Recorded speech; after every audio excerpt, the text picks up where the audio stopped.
Hello மக்களே, இன்னைக்கு எபிசோடில் விஜய் சேதுபதி சார் ஃபயர் மோடில் தான் இருந்தாருங்க. எல்லாருமே சரமாரியாக கேள்வி கேட்டிருக்காரு.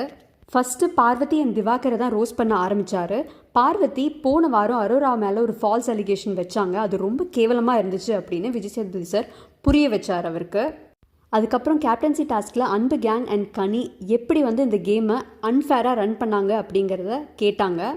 ஒரு சின்ன குறும்படம் கூட போட்டு காமிச்சாங்க, கேம் எவ்வளோ கேவலமாக இருந்துச்சு பாருங்கிற மாதிரி. சப்ரிக்கிட்டையும் நீங்கள் ஏன் இப்படி பண்ணுறீங்க அப்படின்னு கேட்டாங்க. மற்ற ஹவுஸ்மேட்ஸ் கிட்டையும் ஒரு ஆளுக்கு இப்படி நடக்குது, நீங்கள் யாருமே ஏன் இதை நிறுத்தலை இல்லை கேட்கல அப்படின்னு கேட்டாங்க. எஃப்ஜேவை கேம் முடிஞ்சவொடனே சப்ரிக்கிட்ட வெல் பிளேட் அப்படின்னு போய் கங்க்ராச்சுலேட் பண்ணீங்களே, அப்படி என்ன சப்ரி கிழிச்சாரு அப்படின்னு கேட்டிருந்தாரு.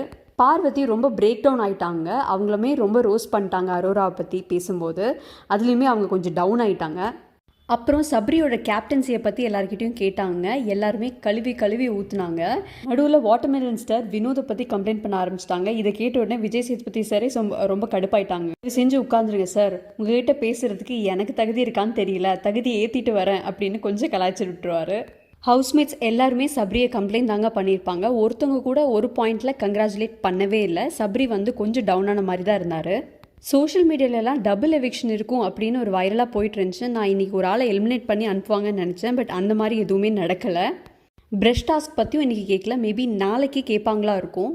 இந்த சீசனில் கண்டஸ்டன்ஸ் தான் சரியில்லை அப்படின்னு பார்த்தா விஜய் சேதுபதி சாருமே ஒரு மாதிரி தாங்க இருக்காங்க. ஒரு மாதிரி இவங்களுக்கு ஏற்ற மாதிரி இவங்களை ரோஸ்ட் பண்ண ஆரம்பிச்சிட்டாங்க. ஒரு என்ன சொல்கிறது, ஒரு ஸ்ட்ரிக்ட் ஆஃபீஸர் அந்த மாதிரி இல்லை, கமல்ஹாசன் சார் மாதிரி.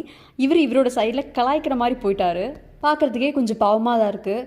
என்ன கேம் கொடுத்தாலும் இப்படி விளையாட மாட்டுறாங்களே, ஏதோ ஒன்று பண்ணி வைக்கிறாங்களேன்னு ஒரு டிசப்பாயின்மெண்ட் அவர்கிட்டயுமே தான் இருக்குது.